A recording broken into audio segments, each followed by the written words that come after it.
Welcome to this video on graph theory, the mathematical study of networks of interconnected objects.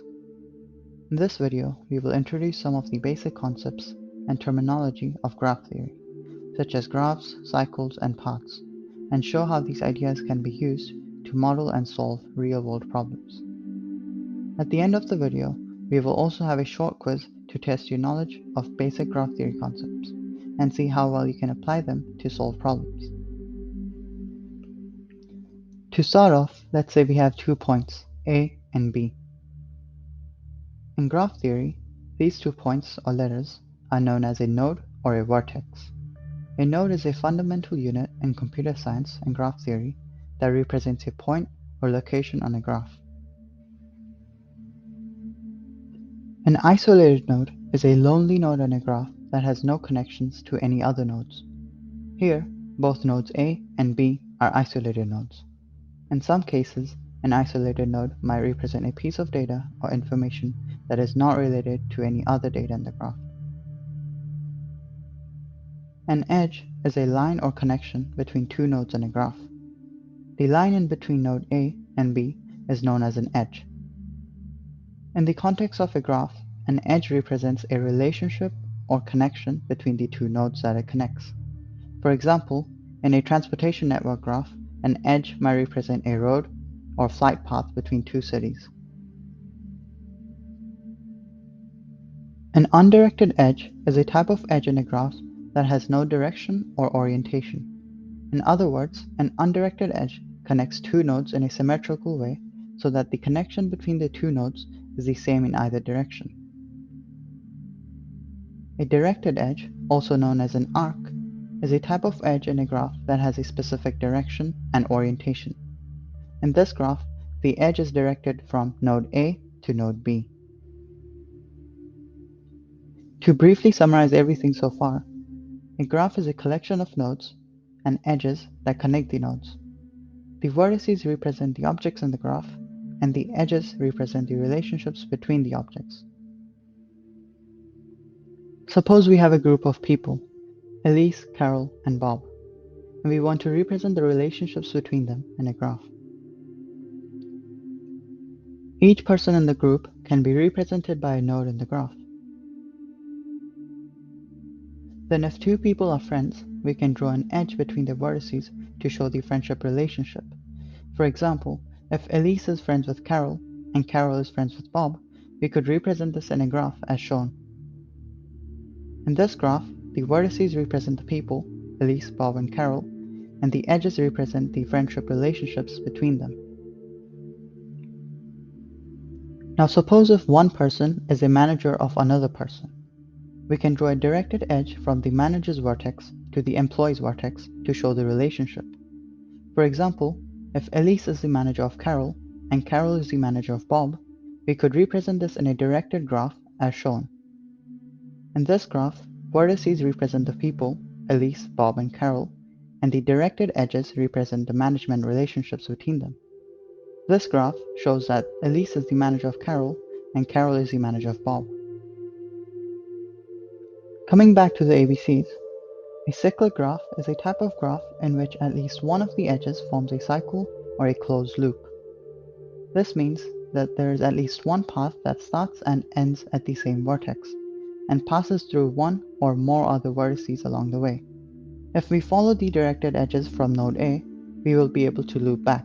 Hence, this is a cyclic graph. An acyclic graph is a type of graph that does not have any cycles. This means that if you follow any sequence of edges, you will not be able to return to the starting vertex. In other words, there are no loops in the graph. Following the directed edges in this graph will not bring us back to the same node we started with. Therefore, this is an acyclic graph. The degree of a node is the number of edges connected to it. For example, nodes A, B, and C each have 2 nodes connected to them. Therefore, they each have a degree of 2. The n degree of a node is the number of edges that are directed towards that node. For example, node A has no edges directed towards it, whereas node C has two edges directed towards it from A and B. Therefore, C has an end degree of 2. The out degree of a node is the number of edges that are directed away from that node. In this case, the out degree of node C is 0, whereas node A has an out degree of 2. In degree and out degree are important measures in graph theory because they can be used to understand the flow of information or other resources through a network. A real-world example of in degree and out degree can be seen in the context of a social network, such as Facebook or Twitter. In a social network, in degree and out degree can be used to measure the popularity and influence of individual users. For example, let's say we have a social network with two users, Elise and Carol. Elise has 1 follower and is following 5 people, while Carol has 7 followers and is following 1 person.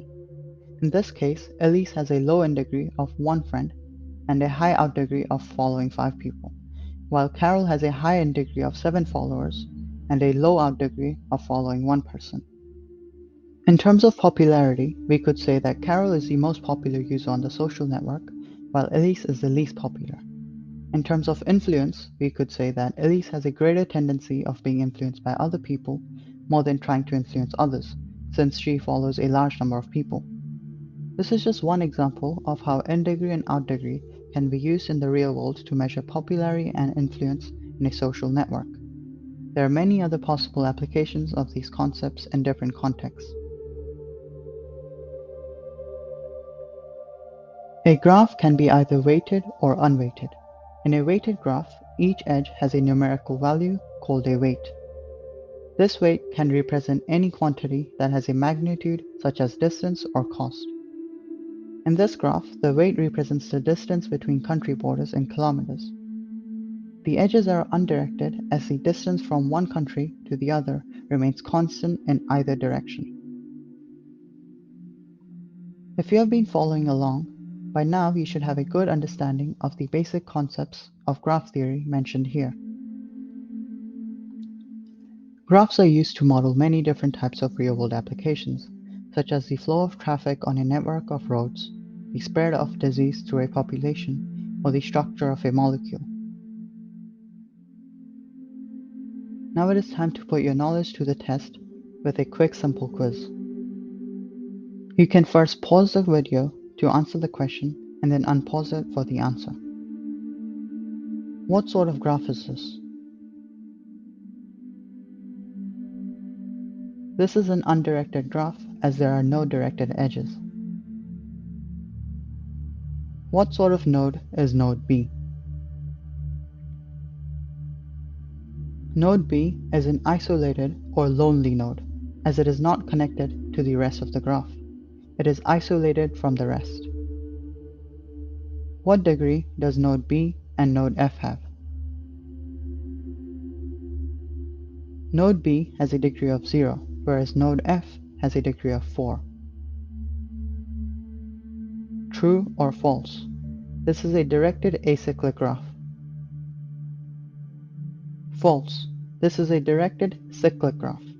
This is a directed graph due to the directed edges, although it is not acyclic. Starting at node B, following the directed edges through E and D will lead us back to node B. Remember, an acyclic graph is a type of graph that does not have any cycles. This means that if you follow any sequence of edges, you will not be able to return to the starting vertex. In other words, there are no loops in the graph.